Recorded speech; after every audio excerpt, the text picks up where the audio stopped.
touch, I could with just one touch, I could feel my body giving. Assalamualaikum warahmatullahi wabarakatuh.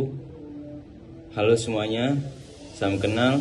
Nama saya Ciko Saka Ramadan, kelas 2A Teknologi Pertambangan.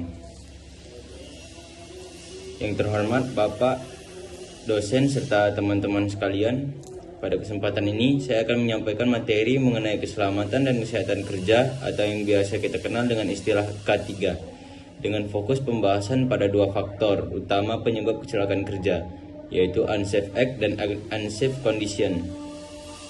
Keselamatan kerja merupakan aspek yang sangat penting dalam setiap kegiatan industri, baik di bidang pertambangan, konstruksi, manufaktur, maupun sektor lainnya. Dalam praktiknya, kecelakaan kerja bukanlah peristiwa yang terjadi secara kebetulan. Hampir setiap kecelakaan memiliki penyebab yang jelas dan dapat dianalisis. Oleh karena itu, memahami penyebab kecelakaan merupakan langkah awal untuk mencegahnya. Secara umum, berdasarkan teori keselamatan kerja, sebagian besar kecelakaan terjadi akibat dua faktor utama, yaitu tindakan tidak aman dan kondisi tidak aman. Pertama, saya akan membahas mengenai unsafe act atau tindakan tidak aman. Unsafe act adalah segala bentuk perilaku atau tindakan seorang yang menyimpang dari prosedur kerja yang aman dan berpotensi menyebabkan kecelakaan. Dengan kata lain, unsafe act berasal dari faktor manusia. Contoh unsafe act sangat banyak kita temui di lingkungan kerja. Misalnya, pekerja yang tidak menggunakan alat pelindung diri seperti helm, sepatu safety, sarung tangan, atau kacamata pelindung. Padahal alat tersebut telah disediakan oleh perusahaan dan diwajibkan dalam prosedur kerja. Contoh lainnya adalah mengoperasikan mesin tanpa mengikuti standar operasional prosedur atau SOP. Ada juga pekerja yang mematikan sistem pengaman mesin agar pekerjaan selesai lebih cepat. Tindakan bercanda atau bermain-main di area kerja yang berisiko tinggi juga termasuk unsafe act. Selain itu, bekerja dalam kondisi lelah tetapi tetap memaksakan diri tanpa istirahat yang cukup juga termasuk tindakan tidak aman. Mengapa unsafe act bisa terjadi? Ada beberapa faktor penyebabnya. Pertama adalah kurangnya pengetahuan atau pelatihan. Pekerja yang tidak memahami bahaya kerja cenderung melakukan tindakan yang beresiko. Kedua adalah faktor sikap dan perilaku, seperti rasa percaya diri yang berlebihan atau menganggap remeh bahaya. Kadang seseorang merasa sudah berpengalaman sehingga mengabaikan prosedur keselamatan. Ketiga adalah faktor tekanan kerja. Target produksi yang tinggi seringkali membuat pekerja terburu-buru dan mengabaikan keselamatan demi mengejar waktu.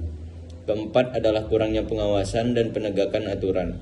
Jika pelanggaran dibiarkan terus-menerus tanpa tindakan tegas, maka unsafe act akan menjadi kebiasaan. Selanjutnya, saya akan membahas tentang unsafe condition atau kondisi tidak aman. Unsafe condition adalah kondisi lingkungan kerja yang berpotensi menimbulkan kecelakaan, berbeda dengan unsafe act yang berasal dari perilaku manusia.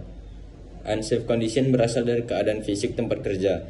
Contoh unsafe condition antara lain lantai yang licin akibat tumpahan oli, kabel listrik yang terkelupas, pencahayaan yang kurang, ventilasi yang buruk, alat kerja yang rusak tetapi tetap digunakan, serta susunan barang yang tidak rapi sehingga berisiko jatuh. Dalam bidang pertambangan, unsafe condition bisa berupa lereng tambang yang tidak stabil, kurangnya sistem ventilasi di tambang bawah tanah, debu yang berlebihan tanpa pengendalian, atau jalan hauling yang berlubang dan tidak dirawat dengan baik. Kondisi-kondisi tersebut sangat berbahaya jika tidak segera ditangani. Unsafe condition biasanya terjadi karena kurangnya inspeksi rutin, perawatan yang tidak maksimal, atau manajemen risiko yang kurang baik. Kadang perusahaan terlalu fokus pada aspek produksi dan efisiensi, sehingga aspek keselamatan kurang mendapat perhatian. Namun, perlu kita pahami bahwa dalam banyak kasus kecelakaan terjadi karena kombinasi antara unsafe act dan unsafe condition. Sebagai contoh, terdapat kabel listrik yang terkelupas dan tidak segera diperbaiki. Itu merupakan unsafe condition. Kemudian ada pekerja menyentuh kabel tersebut tanpa menggunakan sarung tangan pelindung. Itu merupakan unsafe act.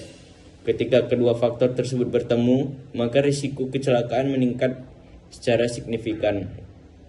Oleh karena itu, pencegahan kecelakaan kerja harus dilakukan secara menyeluruh, baik dari sisi manusia maupun dari sisi lingkungan kerja. Dalam penerapan K3, terdapat beberapa langkah pengendalian bahaya. Pertama adalah pengendalian teknis atau engineering control. Pengendalian ini dilakukan dengan memperbaiki desain tempat kerja agar lebih aman. Misalnya dengan memasang pelindung mesin, sistem pengaman otomatis, ventilasi yang baik, serta sistem drainase untuk mencegah lantai licin.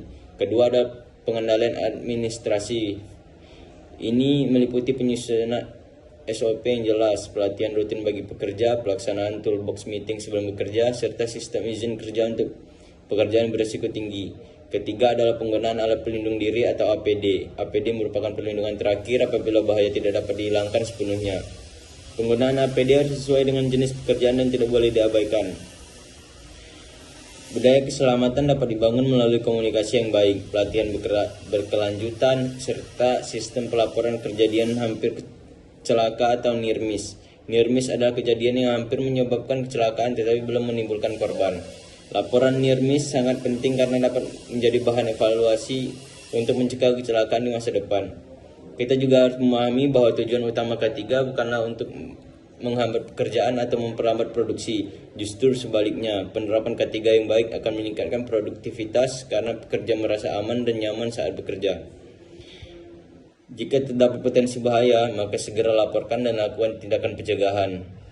Sebagai kesimpulan, unsafe act adalah tindakan tidak aman yang dilakukan oleh manusia, sedangkan unsafe condition adalah kondisi lingkungan kerja yang tidak aman.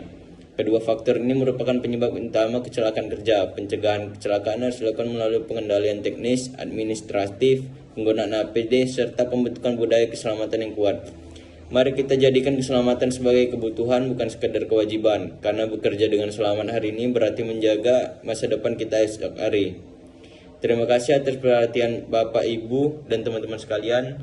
Wassalamualaikum warahmatullahi wabarakatuh.